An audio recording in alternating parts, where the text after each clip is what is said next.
Hello everyone, welcome back to my YouTube channel Tech Jayveer. So guys, जैसे हमने last video के अंदर discuss किया था installation of Windows server 2K19 2019 को हमने उसमें इंस्टॉल करना सीखा था। आज हम देखेंगे कुछ बेसिक कॉन्फ़िगरेशन सर्वर की, यानी आफ्टर इंस्टॉलेशन जब हम सर्वर को इंस्टॉल कर लेंगे तो उसके बाद हमें कुछ बेसिक कॉन्फ़िगरेशन करने की नीड होती है। ठीक है, वो सारी बेसिक कॉन्फ़िगरेशन क्या क्या होती है, क्लियर है? देखो यहाँ पे पहली चीज़ मैं आपको बताता हूँ, प्रेस और डिलीट।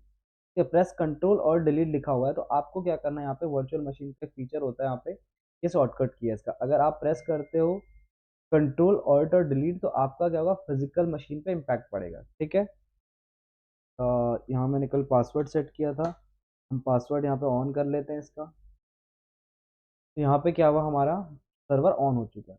इसके अलावा मैं आपको बता दूँ, जो भी आप सर्वर यूज़ करते हो, ठीक है, उसके बारे में आपको डिटेल में सर्वर ही समझाता है। ठीक है, जो भी सर्वर आप यूज़ करते हो उसका मतलब है कि जिस सर्वर के अंदर जो भी मैं रोल फीचर जो भी मैं आपको प्रैक्टिकल कराऊंगा सारा कुछ सर्वर आपको बताता है।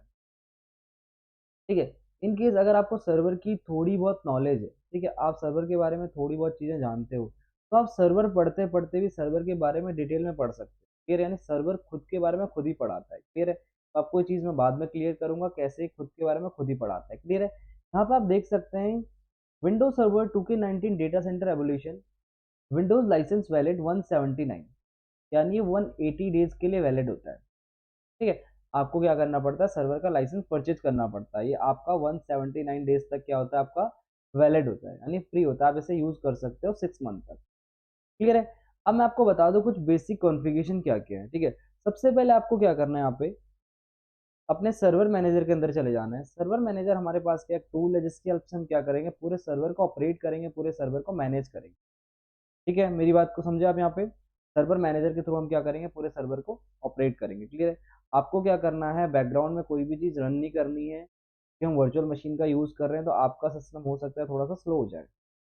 क्लियर है, इधर रोज एंड सर्वर ग्रुप्स, यहाँ पे जो भी चीज़ आप इंस्टॉल करोगे अपने सर्वर के अंदर सारा कुछ आपको यहाँ पे दिखेगा नीचे। क्लियर है, इसके अलावा आप चले जाओ लोकल सर्वर पे, सारी बेसिक कॉन्फ़िगरेशन आपको यहाँ पे मिल जाएगी। आपको क्या करना है, यहाँ सारा कुछ बिल्कुल एक्यूरेट रखना है, लाइक अपना टाइम जोन आपको रखना है, जो टाइम जोन आपका है। ठीक है, कई बार क्या होता है आपके क्लाइंट मशीन के अंदर कोई टाइम जोन अलग होता है आपको, जैसे यहाँ पे कनाडा का है, ठीक है, और मैं क्लाइंट मशीन के अंदर कोई डिफरेंट कर दूँ तो वहाँ पे क्या होगा, पिंग में प्रॉब्लम आ सकती है। तो सबसे पहले हमें क्या करना है, इसको एक आईपी देनी है, स्टैटिक आईपी। ठीक है, मैं आपको ऑलरेडी स्टैटिक और डायनेमिक के बारे में बता चुका हूँ। तो आपको डबल क्लिक करना है, आपको प्रॉपर्टीज में जाना है, यहाँ पे आप वर्जन 4 के अंदर जाओगे, एंड देन आपको क्या करना है, use the following IP address पे क्लिक करके यहाँ पे हम क्या करेंगे, आईपी दे देंगे। ठीक है, फॉर एग्जाम्पल मैं यहाँ पे यूज कर रहा हूँ 10 का नेटवर्क। ठीक है, मैं यहाँ पे यूज कर रहा हूँ 10.0.0.1, ये मेरी सर्वर की स्टैटिक आईपी है।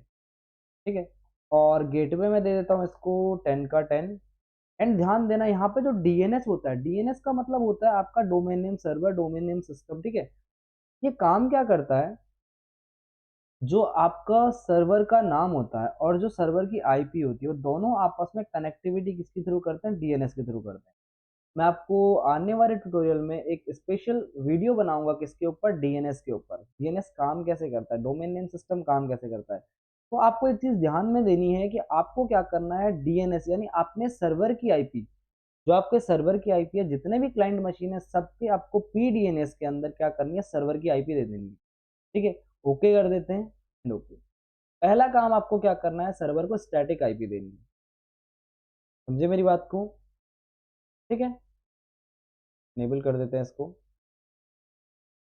इसके अलावा हम क्या करेंगे, अपने सर्वर का नाम चेंज कर देंगे। देखो, हम जैसे अपने कंप्यूटर के अंदर करते हैं, लाइक विंडोज के अंदर करते हैं, वैसे आप भी कर सकते हो। यहाँ पे window R N C P dot C P L करके आप यहाँ पे आईपी चेंज कर सकते हो। ठीक है, लेकिन यहाँ पे एक शॉर्टकट तरीका क्या होता है, हमारे पास लोकल सर्वर के अंदर हमें सारा कुछ मिल जाता है। हमें कंप्यूटर नेम चेंज करना है तो आप यहाँ पे क्लिक करेंगे। ठीक है, आप चेंज में क्लिक करोगे, आप यहाँ से क्या कर सकते हो, इजिली कंप्यूटर नेम भी चेंज कर सकते हो। ठीक है, तो इसको लिख देता हूँ मैं, डोमेन। ठीक है, जो मेरा कंप्यूटर नेम है मैंने इसको रख दिया डोमेन। ठीक है, डोमेन कंट्रोलर रखना था लेकिन यहाँ पे सिर्फ डोमेन रखा है। ठीक है, अब देखो क्या बोला, you must restart your computer to apply the changes. ठीक है, कभी भी हो अपने सर्वर के अंदर आपको एक चीज ध्यान देनी है, अगर आपका सिस्टम आपको रिस्टार्ट के लिए बोल रहा है तो मस्ट है कि आपको अपने सर्वर को रीस्टार्ट कर देना है, क्योंकि आप अगर सर्वर को रीस्टार्ट नहीं करोगे, अगर आप सर्वर को रीस्टार्ट नहीं करोगे तो वो क्या करेगा, जब अगला आप रोल या फीचर या फिर अगली कोई भी कॉन्फ़िगरेशन अपने सर्वर के अंदर करोगे तो वहाँ पे क्या करेगा, इम्पैक्ट डालेगा आपके सर्वर को। वहाँ पे क्या होगी, प्रॉब्लम होगी किसी रोल या किसी फीचर को इंस्टॉल करने में, या फिर किसी भी आप कोई भी फीचर इंस्टॉल कर रहे हो, आप कोई भी प्रोसेस कर रहे हो अपने कंप्यूटर के अंदर, तो वहाँ पे क्या हो जाएगी, ऑटोमेटिक स्लो हो जाएगी या फिर कोई ना कोई उसके अंदर प्रॉब्लम आएगी। तो अगर आपका सिस्टम को रिक्वायर्ड है रीस्टार्ट की, तो आपको क्या करना है, अपना सर्वर को रीस्टार्ट करना है। क्लियर है?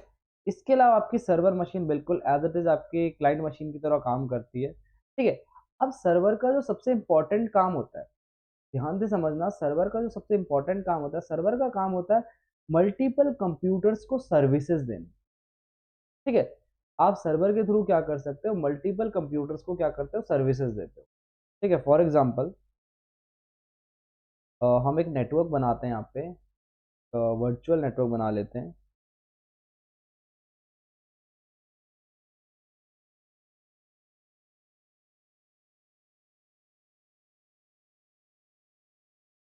यहाँ पे हम पेंट का यूज करके क्या करते हैं, वर्चुअल नेटवर्क बनाते हैं। बेसिकली सर्वर का काम क्या होता है मैं आपको बता दूं। लाइक पे काफ़ी सारी मेरे पास सेप्स है, मैं क्या करता हूँ, एक सेप ले लेता हूँ यहाँ पे। एंड मैंने बोला है आपका सर्वर मशीन, ठीक है, ये मेरी क्या है, सर्वर मशीन, ठीक है। अब ध्यान देना, ये क्लाइंट है, ये क्लाइंट है, ये क्लाइंट है, ये क्लाइंट। अब यहाँ पे बीच में मैंने एक स्विच लगा दिया, जिसकी हेल्प से मैंने क्या किया, मल्टीपल डिवाइसेस को आपस में कनेक्ट कर दिया। इधर कनेक्शन दे दिया, इधर कनेक्शन दे दिया, इधर कनेक्शन दे दिया, इधर। अब ध्यान देना, फॉर एग्जाम्पल ये सारे के सारे क्या है, कंप्यूटर है, ठीक है, यानी क्लाइंट डिवाइस है, और ये वाला क्या है, सर्वर है। ठीक है, ये वाला सर्वर है और ये सारे के सारे क्या है, क्लाइंट डिवाइस है। अब मेरी बात ध्यान से समझना आप, हमें क्या करना होता है, सर्वर मशीन और क्लाइंट मशीन के बीच में जो हम कनेक्शन बनाने वाले हैं, उसका काम क्या है कि आप इस मशीन पे बैठे बैठे इन कंप्यूटर्स को मैनेज कर पाओ। यानी आपको कोई भी पासवर्ड चेंज करना है तो आप यहाँ बैठे बैठे पासवर्ड चेंज करो, इधर पासवर्ड चेंज है, आपको कोई पॉलिसी लगानी है, कोई भी चीज़ इनके लिए कोई सर्विस इन्हें देनी है, कोई सर्विस इनसे हटानी है, सारा कुछ आप क्या कर सकते हो, सेंट्रलाइज मशीन पे बैठे बैठे कर सकते हो। समझे मेरी बात को? यानी आप क्या कर सकते हो, एक मशीन के थ्रू मल्टीपल कंप्यूटर्स को क्या कर सकते हो, मैनेज कर सकते हो। क्लियर है? अब मैं आपको बता दूं, अगर आप इन सबको मैनेज करना चाहते हो किसी एक सेंट्रलाइज मशीन के थ्रू, तो इसके लिए क्या होता है, सर्वर के अंदर एक सबसे इंपॉर्टेंट रोल होता है जिसका नाम होता है एडीडीएस।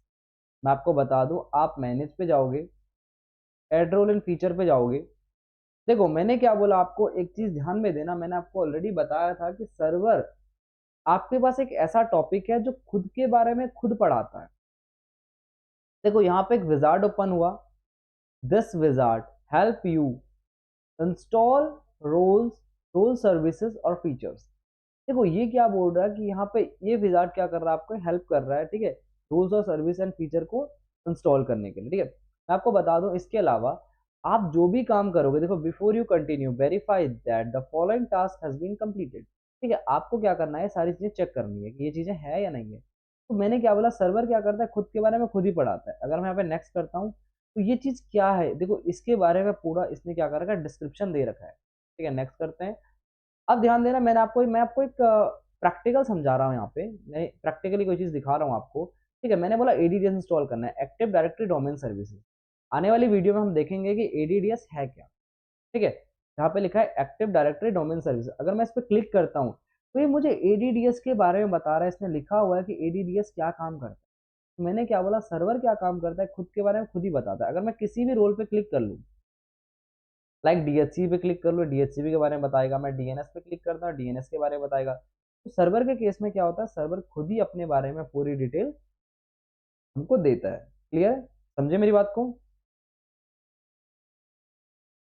तो इस वीडियो में इतना ही। अगली वीडियो के अंदर हम देखेंगे एडीडीएस कैसे इंस्टॉल करना है, कैसे किसी क्लाइंट मशीन को किसी सर्वर मशीन से कनेक्ट करना है। ठीक है, हम देखेंगे किसी क्लाइंट मशीन को कैसे किस सर्वर मशीन से कैसे उसे कनेक्ट करना है, दो सिस्टम को आपस में कनेक्ट कैसे करना है।